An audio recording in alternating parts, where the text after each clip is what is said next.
Revelation chapter 21, verse 18. And the building of the wall of it was of jasper, and the city was pure gold, like unto clear glass. Shalom Yasharala, peace Israel. Kahalayim la Alahayanawa, Yahweh Bahashim Yahushua, Bahashim Rakakwadash. All praises to our power, Yahweh Bahashim Yahushua, Bahashim Rakakwadash. Double honor to our apostles and elders, great millstone. Peace and blessing to elect of Israel. Shalom. Job chapter 36, verse 7. He withdraweth not his eyes from the righteous, but with kings are they on the throne. Yeah, he doth establish them forever, and they are exalted. Psalms chapter 122 and verse 4. Beginning at verse 3. Jerusalem is built as a city that's compact together. Whither the tribes go up, the tribes of the Lord, Yahweh Ba'ashem Yahushua, unto the testimony of Israel, to give thanks unto the name of Yahweh Ba'ashem Yahushua. But there are set thrones of judgment, the thrones of the house of David. This is a big thing, man, because we are part of power that we can't fully comprehend right now. We are part of something that's beyond this world, beyond this earthly realm, but it's going to be established on this earthly realm, on this earth. Okay? Because as it tells us in the Lord's Prayer, on earth as it is in heaven. Yes, our kingdom will be on the earth, but the order, the prestige and the honor, the majesty of beginning with the order, that's coming from the heavens. And along with that, the glory. Okay? So what we're a part of is well worth it, man. Okay? It's more than worth it.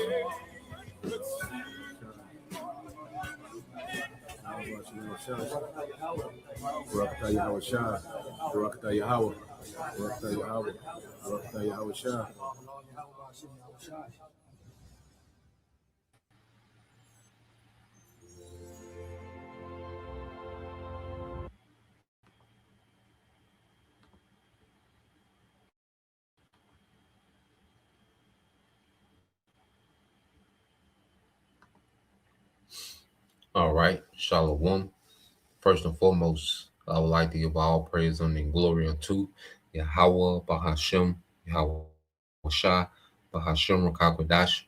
Double honors unto the apostles and the elders of GMS who rule well, teach well, being great examples towards younger brothers. And peace and blessing salutations to the hopeful lake out there pushing his word and truth and in sincerity across the four winds in the name of Yahweh Bahashim Yahweh Shah, pushing to get up out of here. Shalom to the hopeful lake, the believers, the listeners who have came back to the obedience of the scriptures through faith in Yahweh Ba'ashem Yahushua. All right, and what I want to get into today, the devil at work, all right, profiting from death and suffering. All right, and I found this documentary, that expounds, on this devil, how he profits off of war, and that this devil, keeps, all right, these wars going. You even have a term under the devil, all right, show you that the Bible reigns supreme when it describes, all right, the wicked. Okay, you have a term called forever wars. Okay, a term called forever wars, man. And this shows you, all right, who's in power. Okay, the fact that you have a term called forever wars about these never-ending wars, okay, that these devils, have going on in the earth. Okay, that speaks a lot, okay, about who's in power, So we're gonna get some precepts, a few quotes, and then I also had a video, and just tap in. All right. So let's start off with this in the book of Mark, chapter 4, okay, in verse 22. Okay, it said, "For everything that is hidden will eventually be brought into the open, and every secret will be brought to light." Because the devil, he pushes as if war, all right, is for the sake of liberty, so you can enjoy your Starbucks, okay, so you can watch, your LSU games on the weekend, you can grill. This is why they're going to war, to protect the way of life. All right. But America hasn't been, threatened, by a foreign country, all right, of invasion. Okay. America travels thousands of miles to go to war, okay, with countries that's, extremely inferior. America has been a traveling bully, okay, because the American military answer to the elite banking families, and we're going to prove it, and all these things are being brought to the light, so they sell you all this, this Hollywood theater, okay, of the American, military as being this protector of freedom, okay, this protector against terrorism and injustice in the earth, and a lot of people join the military thinking that, okay, but that's not what the American military is about. None of these militaries, man, because everything is corrupted, okay, under the devil. You see? Now, let's go from there. Um, because I want to get this as well.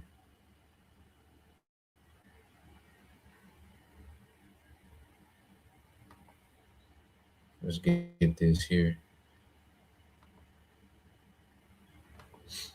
And this is why, even the world speaks about, the scriptures speak about time before the flood, how the earth was extremely violent, and we under these same, circumstances now under this devil. Okay, but let's go here real quick. And I want to get that term for elbow war. We'll get that in Genesis. This is Sirach 10, okay, and 2. Would you always get this? As the judge of the people is himself, so are his officers. And what manner of man the ruler of the city is, such are all they that dwell therein. Okay, and the devil is known as what? A violent man. Okay, that's why the energy of the earth is extremely violent, because there's a violent man that's in rulership. You know, violence is always added to the equation. Whether you're arguing with someone at the gas station, okay, disagreement with you and your baby mama. You see, violence is always, relevant, is an option in this man's kingdom, okay, because he's a violent man. So the spirit of the earth is violent, okay, because how do the scriptures describe this devil? And we're going to see why, if the scriptures say this man will be continually in war, okay, and it's all about power and profit. All right. This is Psalms 141. This is in the NLT. It says, "O Lord, rescue me from evil people. Protect me from those who are violent, those who plot evil in their hearts and stir up trouble all day long." Okay, these devils love to stir up trouble. You see that like they love to keep shit going. Like I said, whatever Jake is, whatever flaws that Jake got, the niggas shooting everything up. Esau does it on a whole nother level, shoot shit up. Okay, being messy, the nigga woman being messy. Well, Esau's messy on a whole nother level. All right, he has whole countries into it. Okay, the reason why you got a North Korea and South Korea is because Esau is being messy, man. over there in the folk business, man. Okay, you read this in the NLT. It says, meaning the KJV, Psalms 141. It said, "Deliver me, O Lord, Yahweh Bashem Al Shah, from the evil man. Preserve me from the violent man, which imagine mischief in their heart. Continually are they gathered together for war." Continually are they gathered together for war. Okay, it's just been a never-ending war. You see, showing you that we're in that era before great judgment, because this was all right. When you go into Genesis 6:11, just to get to the point, all right, this is Genesis 6:11 said, "The earth also was corrupted before the Most High, and the earth was filled with violence."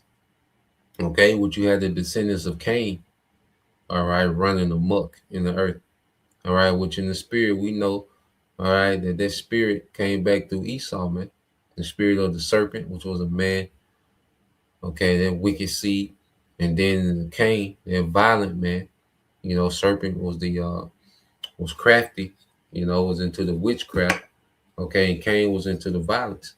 Okay, you look at Esau, all right, he's tapped into both. Okay, and it says, "The earth also was corrupt before the Most High, and the earth was filled with violence. And the Most High looked upon the earth, and behold, it was corrupt, for all flesh had corrupted his way upon earth, man." And this is a very anti-Messiah society. It's full of violence. Okay, and it's reached a point, all right, just as the Lord flooded the earth, okay, that great judgment has to be merited out again. The Lord has to issue out great judgment again to get everything all right, and this time it's going to be for good. Okay, so I want to go here real quick, go into a few things, all right, because you have terms called forever wars, okay, within this devil's kingdom. All right, the fact that you got terms like this exist shows you who's in power. It said forever wars refer to prolonged, seamlessly endless military conflicts, especially post 9/11. U.S. interventions in places like Afghanistan, Iraq, and Syria, characterized by shifting goals, ambiguous enemies. Okay, they're just chasing this boogeyman. Terrorists. Which they prop them up. Okay, it says lack of formal declarations of war, reliance on broad legal Salakia, authorizations, okay, authorizations like the 2001 AUMF, and the continuous state of low intensity fighting, all right, or counterterrorism operations without clear paths to decisive victory or exit. So why is it just continual war, continual conflict? Without really there's fighting for nothing. Really you know, goals. Just throwing out these broad terms: war on terrorism, war on terrorism, war on, you know, ISIS has reemerged. So, such and such has reemerged here. We got, okay, said they involve significant political, financial, and human costs, creating a perpetual state of conflict rather than traditional wars with defined endings. All right, as seen in ongoing tensions with groups like Hamas or Russia-Ukraine conflict. Okay, so this devil has created an atmosphere of forever wars, man. And that's why Yahweh Shai is coming to end all wars, man. He's coming to wage war in righteousness, and he's going to end all wars, man. Okay, because this devil will just have the earth in war forever, man. Okay, and we're going to go into why. Because war is a racket to this devil. So let's get this word racket, all right, and then we'll tap into the video. Okay, so what is a racket? All right, and this man has made a racket off war. It says in business, a racket refers to an illegal, organized criminal enterprise, racketeering that uses threats, fraud, exhortation, or violence to generate profit, often by creating a problem like threats or harm, and then charging for its solution like protection. It involves a pattern of criminal, all right, activity, not a single crime, and is targeted by laws like the RICO Act to dismantle organized crime by focusing on the enterprise itself. Okay, and this and Esau, the elites, these Edomites, beginning with the elite bankers, are the biggest organized crime group, all right, on the earth. Okay, they have the biggest rackets going in the earth. You know, they create sickness and sell you, all right, prescriptions. Okay, they create war and sell you peace. Okay, they create inconvenience and sell you convenience, man. It's just, a non-stop racket with the devil, man. Okay, but let's go here. Let's go to this video, and he's going to expound on these things. So I'm gonna let him go for the most part. All right, we'll interject when needed. In the spirit. All right, you're gonna see that these same families are always popping up, man. Especially these goddamn Rockefellers, man. These same families, constantly pop up. When it comes to the scandals and the schemes. Okay, so let's play this. 5 American wars. 5 families got rich from every single one. Not speculation, government contracts. Let me show you the pattern that's made the same dynasties billions while millions died. There's a business model in American history that's more profitable than oil, more consistent than banking, more protected than any monopoly.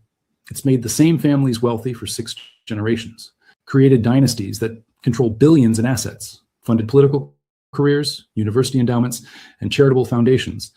And it's built on a simple premise: profit from war, every war, any war. Because while soldiers die and taxpayers pay, a small group of companies always wins. The contracts are public record, the profits are documented, and the pattern is undeniable. The DuPont family, explosives and chemicals, Revolutionary War through Iraq, 220 years of war profits. The Rockefellers, oil and fuel, Civil War through Afghanistan, 160 years of energy monopoly during conflict. The Morgan banking dynasty, war financing, Spanish-American War through World War II, lending to governments and profiting from both sides. Lockheed Martin's predecessors, aviation and weapons. World War I through today, over a century of defense contracts. And Halliburton, military logistics and infrastructure. World War II through the War on Terror. 80 years of no-bid contracts and cost overruns. 5 families, 5 companies. And if you track their profits across American wars, you see the same pattern. War is declared, stock prices surge, contracts are awarded, profits explode, war ends, they keep the money, and when the next war starts, they're ready. Because they didn't just profit from war, they helped create the conditions that made war inevitable. Through lobbying, through political donations, through shaping foreign policy. This isn't conspiracy. This is capitalism applied to conflict, and the receipts are public record. Let me show you how it works, war by war, contract by contract, dollar by dollar, starting with the family that literally invented the American military-industrial complex, the DuPont family.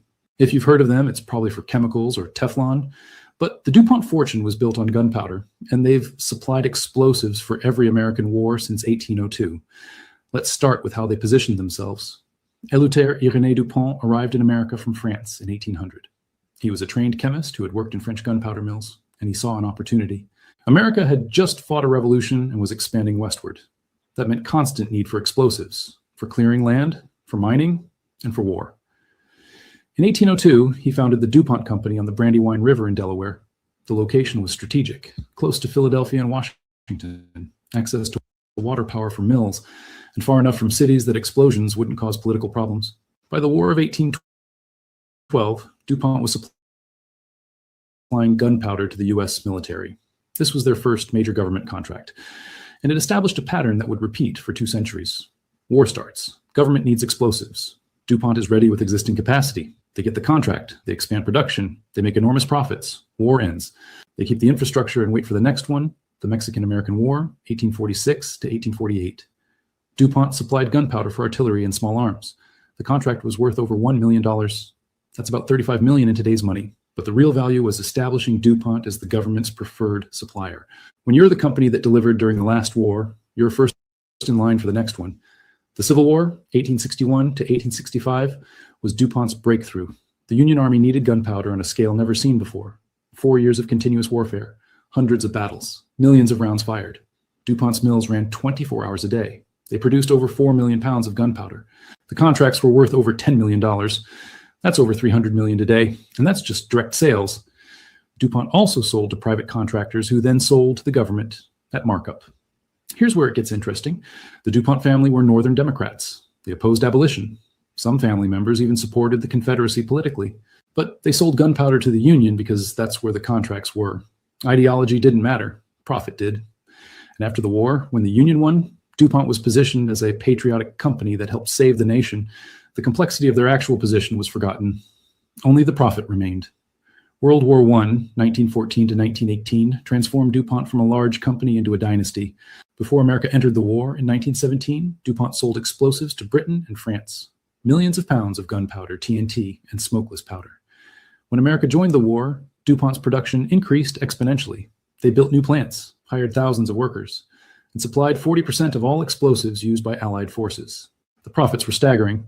DuPont's net earnings went from $5 million in 1914 to $82 million in 1918. That's over $1 billion today. In 4 years, they increased profits by 1,600%. And here's the critical detail. After the war, they didn't return that money. They diversified into chemicals, plastics, and synthetic materials. They used war profits to build a peacetime empire, but they didn't stop selling to the military. World War II brought another surge. DuPont supplied explosives, nylon for parachutes, and worked on the Manhattan Project. They operated the plutonium production facility at Hanford, Washington. The contract was cost plus, meaning they were paid all expenses plus a guaranteed profit. They couldn't lose money. The government absorbed all risk. Korea, Vietnam, the Gulf War, Iraq, Afghanistan. Every conflict, DuPont or its successor companies supplied materials. By the 2000s, DuPont's defense division had been spun off and merged into other companies, but the family wealth remained. The DuPont Family Trust is worth an estimated $30 billion. 6 generations removed from Eleuthère, and they're still living off gunpowder profits. Now let's talk about the Rockefellers.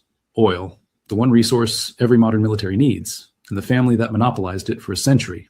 John D. Rockefeller founded Standard Oil in 1870. By 1880, he controlled 90% of America's oil refining capacity. This wasn't a business, it was a monopoly. And when America went to war, that monopoly became a strategic asset. The Spanish-American War, 1898, was small but significant. The U.S. Navy transitioned from coal to oil-powered ships in the 1890s. This made Standard Oil essential. Naval vessels needed fuel oil. The war lasted only a few months, but it established oil as a military necessity.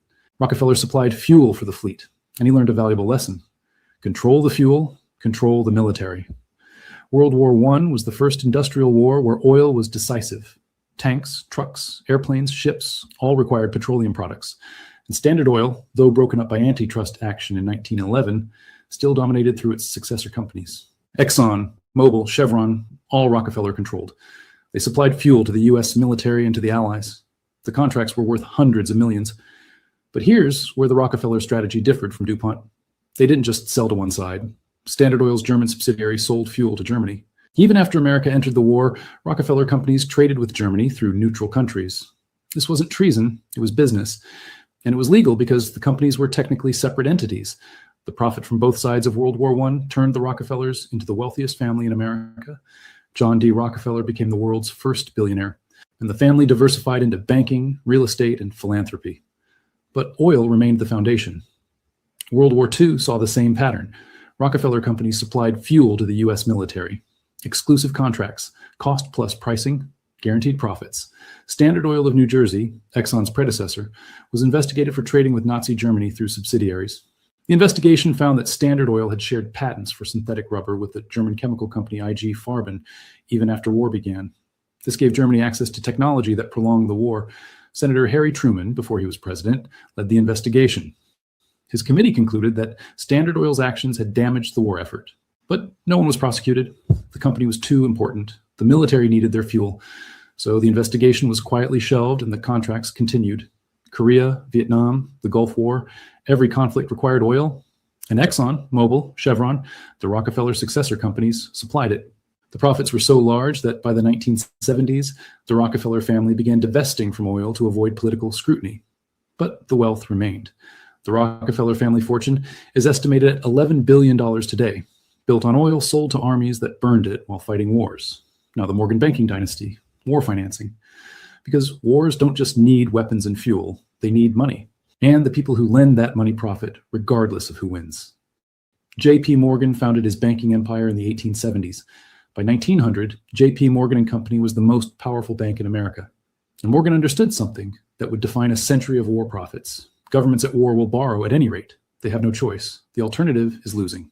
The Spanish-American War, 1898, was financed partly through Morgan loans to the U.S. government. Small war, small loans. But it established the relationship. The government trusted Morgan, and Morgan profited from the interest. World War I was different. When war broke out in Europe in 1914, America was officially neutral. But American banks, led by J.P. Morgan, lent money to Britain and France. Over $2 billion between 1914 and 1917. That's over $50 billion today. The loans were used to buy weapons, food, and supplies, much of it from American companies. So American banks lent money to allies who spent it buying from American companies. The money circulated, but the profit stuck to both ends. Here's the critical detail. Those loans made American neutrality impossible. By 1917, Britain and France owed so much to American banks that their defeat would have caused a financial crisis in America. If they lost the war, they couldn't repay. American banks would collapse. The economy would crater. So when President Wilson asked Congress to declare war in April 1917, it wasn't just about democracy or German aggression. It was about protecting American financial interests. Senator George Norris of Nebraska said it explicitly during the war declaration debate. "We're going into war upon the command of gold. We are about to put the dollar sign on the American flag." He voted against the war, but Congress voted for it. And J.P. Morgan's loans were secured by American military power. After the war, Morgan profited again.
Germany owed reparations to the Allies.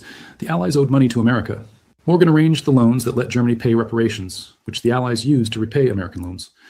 Morgan collected fees at every step. The Dawes Plan in 1924 and the Young... Oh, it's lucky.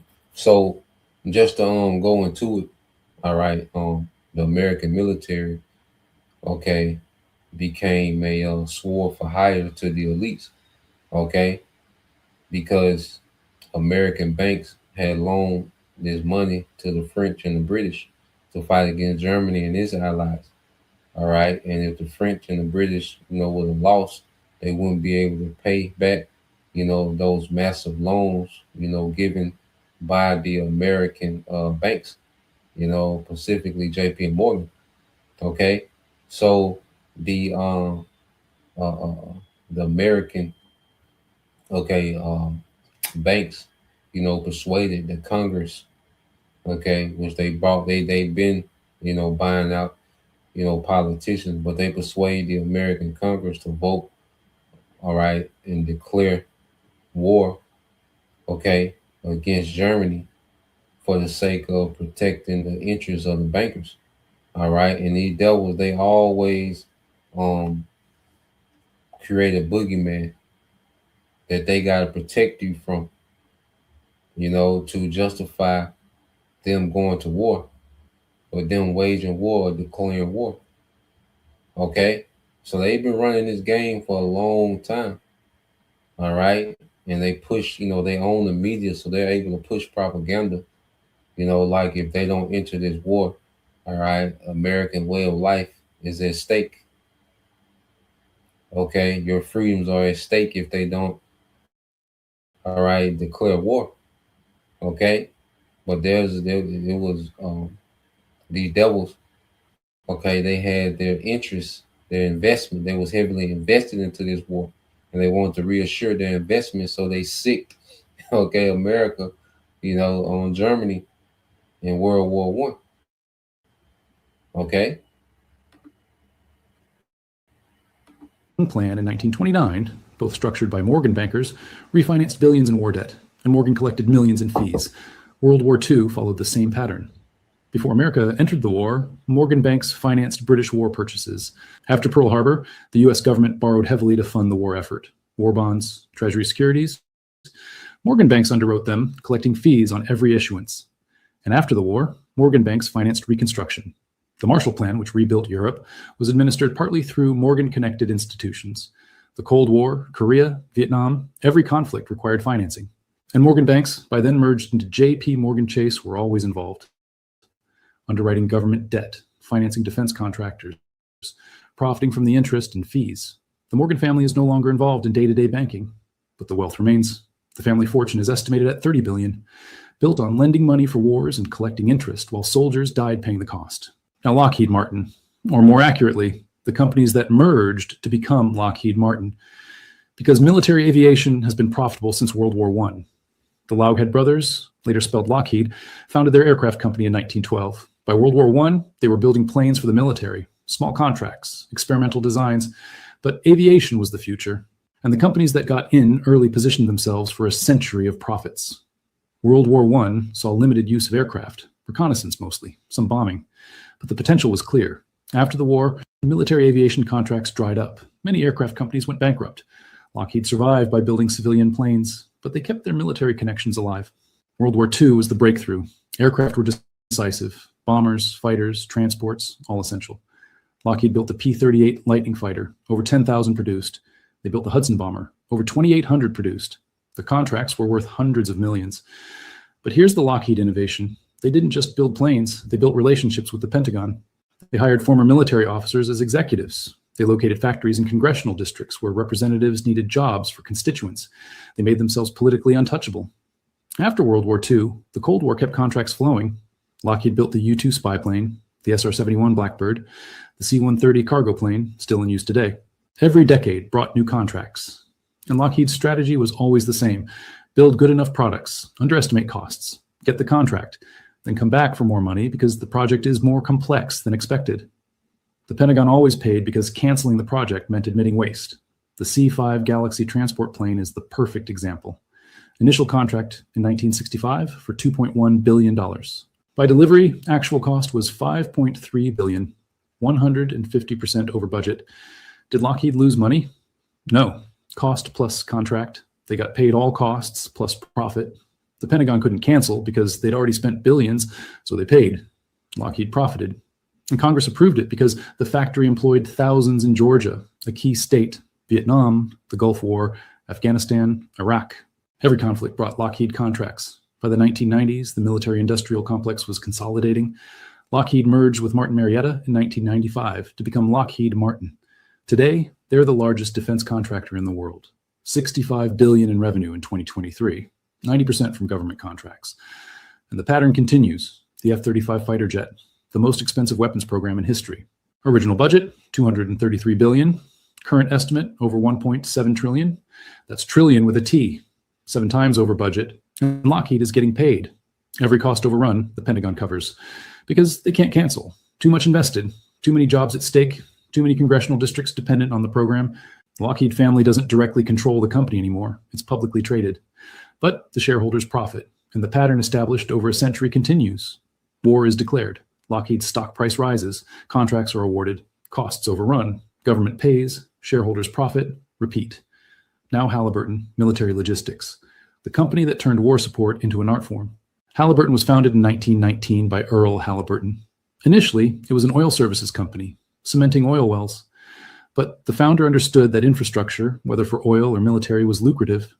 By World War II, Halliburton was building bases, airfields, and ports for the military. The pattern was simple.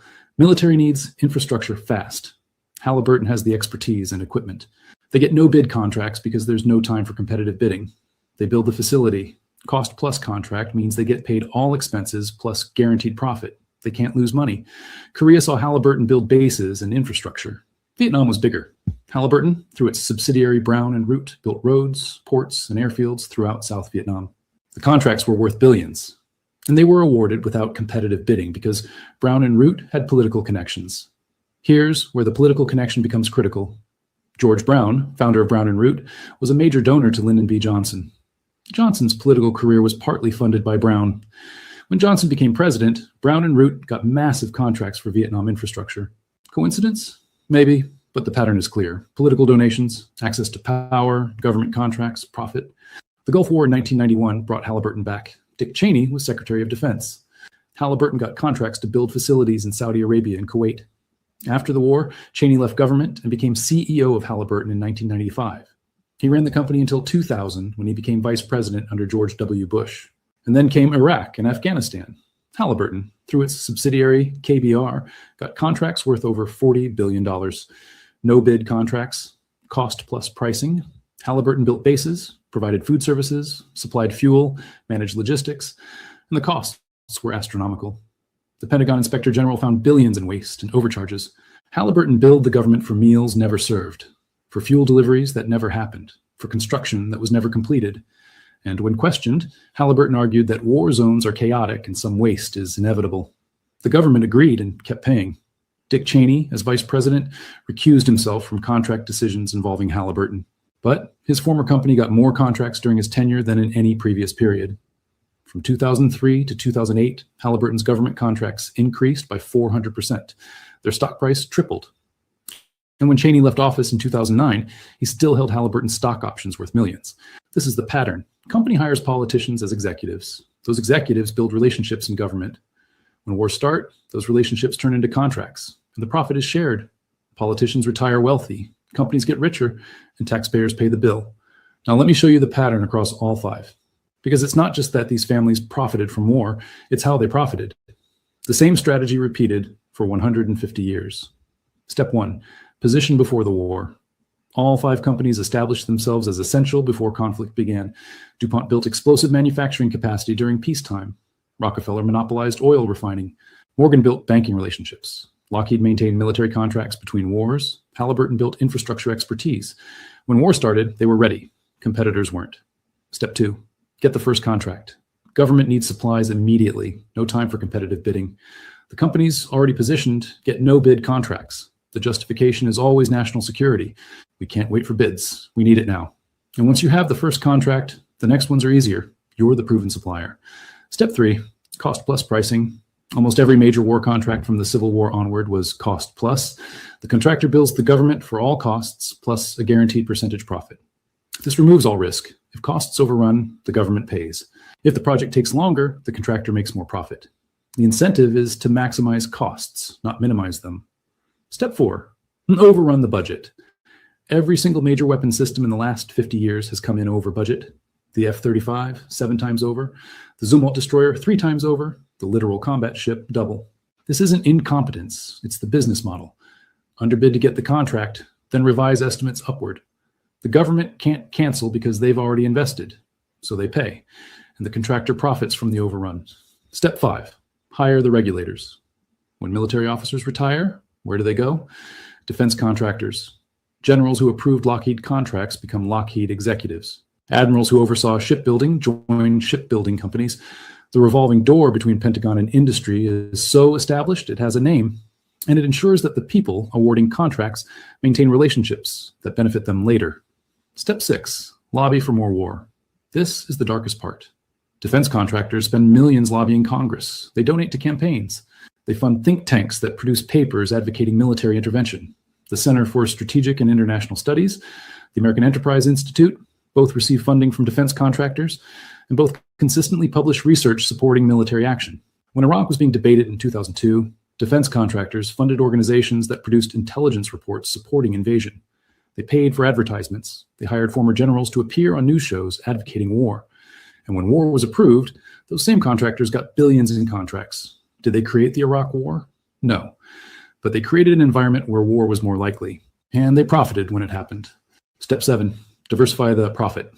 War profits don't stay in weapons. DuPont used explosive profits to build a chemical empire. Rockefeller used oil profits to buy banks and real estate. Morgan used war lending profits to finance peacetime industries. The companies diversify so that even when wars end, the wealth remains. And the families behind these companies become dynasties, multi-generational wealth built on war. Now, let me show you the scale. How much profit are we talking about? DuPont's total revenue from military contracts since 1802 is estimated at over $50 billion in inflation-adjusted dollars. Rockefeller companies, over $100 billion in fuel sales to military since 1898.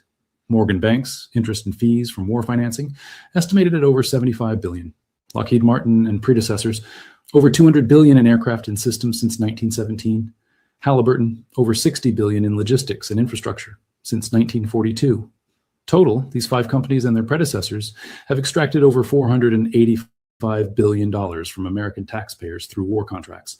That's documented, publicly available contract values. It doesn't include indirect profits, stock price increases, real estate bought with war profits, industries built using war capital. If you included that, the number is over $1 trillion. And here's the critical detail. That money came from taxpayers. Every dollar paid to DuPont for explosives was taken from American workers through taxes. Every dollar paid to Halliburton for logistics came from deficit spending that future generations will repay. These aren't normal business profits. These are public funds transferred to private hands, justified by war. Now the question you should be asking, is this still happening? Yes. Right now, let me show you the current numbers. 2023, the U.S. military budget was $816 billion. The 5 largest defense contractors, Lockheed Martin, Boeing, Raytheon, General Dynamics, and Northrop Grumman, received over $200 billion in contracts. That's 25% of the entire defense budget going to 5 companies. And the pattern continues. Now, these companies employ former Pentagon officials. They lobby Congress. They locate factories strategically. The F-35 program, built by Lockheed, has suppliers in 45 states. That's intentional. It means 90 senators have constituents employed by the program. Voting against the F-35 means voting against jobs in your state. So Congress keeps funding it, even though it's 7 times over budget, even though it's years behind schedule, even though it has over 800 documented defects. The pattern established by DuPont in 1802 continues today. War is profitable for companies, for shareholders, for executives, for politicians who get donations and jobs after retirement. The only people who don't profit are the soldiers who fight and the taxpayers who pay. Now let me show you something that should make you angry, the opportunity cost. What could America have built with $485 billion if it hadn't gone to war profits? $485 billion could fund free college for every American student for 20 years. It could build high-speed rail connecting every major city. It could fund universal health care for a decade. It could rebuild every bridge and road in the country. It could fund cancer research for a century. But instead, it bought explosives, fuel, weapons, and logistics for wars, some necessary, many not. And the companies profited while the public good suffered. This isn't about whether wars were justified. Some were. World War II was necessary, but even necessary wars were exploited for profit. And many wars were encouraged, prolonged, or escalated because it was profitable. Vietnam could have ended years earlier, but defense contractors lobbied to continue. Iraq was sold on false intelligence, partly produced by contractor-funded think tanks. Afghanistan became a 20-year occupation, partly because contractors made billions rebuilding what we destroyed. The profit motive didn't create these wars, but it made them longer and more expensive than they needed to be. Here's the final piece of the pattern. The families are untouchable. Despite evidence of overcharging, of fraud, of profiteering, no one goes to jail. DuPont was investigated for explosive monopoly practices in the 1930s. Nothing happened. Standard Oil was broken up for monopoly, but the Rockefellers kept the wealth and the companies reunited over time. Morgan Banks were investigated for war profiteering after World War I. No prosecutions. Halliburton was investigated for overcharging in Iraq. They paid a fine, kept the contracts, and continued profiting. Lockheed was investigated for bribing foreign officials to buy weapons. They paid a fine. The executives faced no jail time. The pattern is consistent. Investigations find wrongdoing. Fines are paid. The fines are a fraction of the profits. No individuals are prosecuted. The companies continue operating. The pattern continues because these companies are too important to prosecute. The military depends on them. Congress depends on them for jobs in their districts. The economy depends on them, so they're protected, even when they break the law. 5 families, 5 companies, 150 years, every major American war, and the pattern is identical every time. Position before the war, get the contracts, overrun the costs, hire the regulators, lobby for more, profit while others die. This isn't conspiracy. This is documented history. The contracts are public. The profits are recorded. The pattern is undeniable, and it's still happening right now. The only question is whether anyone will stop it. History says they won't, because the companies are too powerful. The politicians are too dependent. The public is too distracted. Well, we know the answer to that. All right. Well, we know the answer to that question. All right. And it's going to be Yahweh Shai. Okay. It's going to come and stop it. All right. So these devils, like I said, they profit off every aspect of war. From the actual war itself, the logistics, the transportation, the clothing, the infrastructure, the post-war reconstruction. Okay.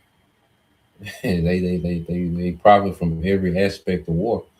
Okay. But who's going to stop, okay, the devils from this wickedness? And this Yahweh Shai. You see, the stage is set for Yahweh Shai to come and wage war, okay, in righteousness, man. You see, let's get there, Revelation 19. Okay, first beginning with America. Revelation 19:2 said, "For true and righteous are his judgments, for he have judged the great whore," okay, which is America. All right, which America, has positioned itself at the forefront of all these forever wars. Okay, World War I, World War II, and everything after World War II, America has been in the mix. Okay, at the forefront of keeping these wars and conflicts going. Whether directly or whether through proxy. Okay, but America has a lot of wickedness to pay for, and that's why, it's such great judgment that's coming to America, man. Okay, because the elites utilize America to do a lot of wickedness, man. It said, "Which did corrupt the earth with her fornication, and have avenged the blood, okay, of his servants in her hand." Which did corrupt the earth with her fornication, man. Okay. You see, so America, has corrupted the earth, with rebellion. You see, because even when you go into these wars, it's to enrich, these few families, and these elite families are at the forefront of pushing, all right, rebellion against Yahweh B'Shem Yahweh Shai.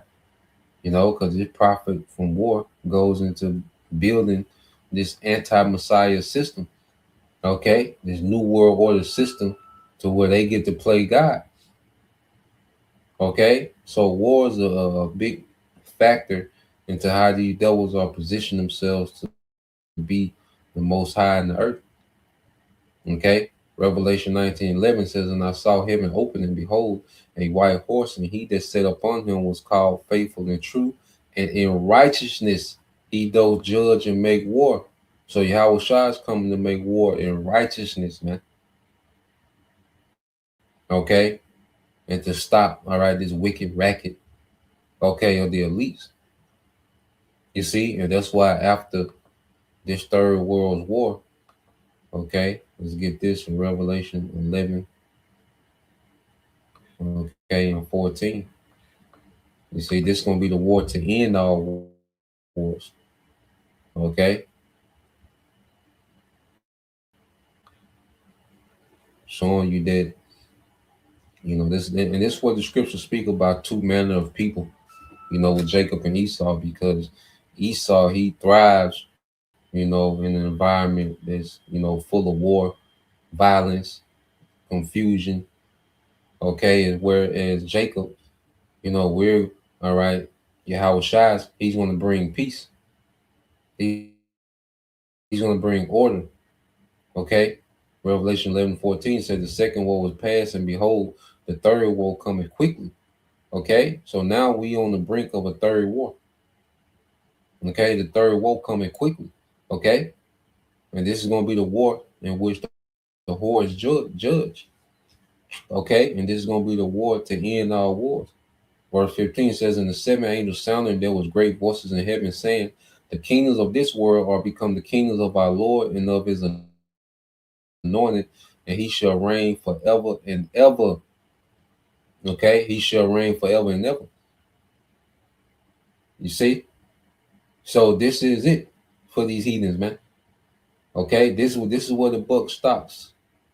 Okay, this is where the violent man, okay, is removed from power, and a righteous king is established, which is Yahweh Shai. Okay, let's get this in Isaiah. Okay, we can end it here. Isaiah 2. Okay, Isaiah 2 and 1, it said, the word that Isaiah, son of Amos, saw concerning Judah and Jerusalem, and it shall come to pass in the last days that the mountains of the Lord's house shall be established in the top of the mountains, and shall be exalted above the hills, and all the nations shall flow into it. Okay, so this is post World War III. Okay, when Yahweh Shai has established, all right, the government of Israel, you know, beginning with those first fruit, okay, 12,000 men from each tribe, okay, is the power and authority in the earth. And the nations are going to flow into their government, okay, which means they're going to have to answer to this government. You see, and many people shall go and say, come ye, and let us go to the mountain of the Lord, to the house of the power of Jacob, and he will teach us of his ways, and we will walk in his paths. For out of Zion shall go forth the law and the word of the Lord from Jerusalem. Okay, so now these nations are going to have to answer to a righteous government. Okay, right now they answer to a wicked, violent, corrupt, all right, deceptive government of Esau, Edom. You know, which keeps them continually at war. Okay, well, Yahweh Shai is going to establish a government, okay, that's going to end war for good, okay, and establish order in the earth, man.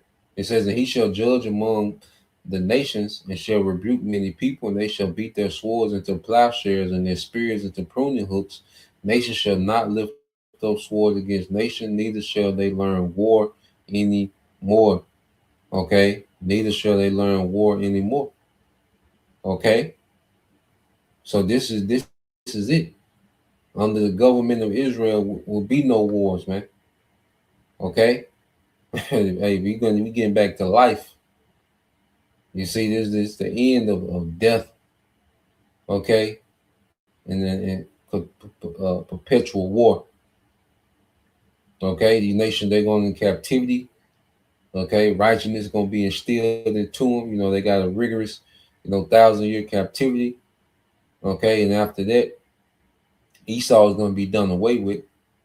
Okay, the man, the people, okay, of chaos, he's going to be done away with. Okay, and these nations going to exist in the kingdom under us. Okay, of righteousness, man. They'll never have to go to war. It won't be a World War IV. Okay, they're not going to learn, okay, war anymore. They're not going to have standing militaries and armies. Now it's just going to be, they're going to get to enjoy the earth. They're going to get to enjoy family, man. There's so much to life beyond war. There's so much to life, all right, beyond war, man. Okay, so that's the point.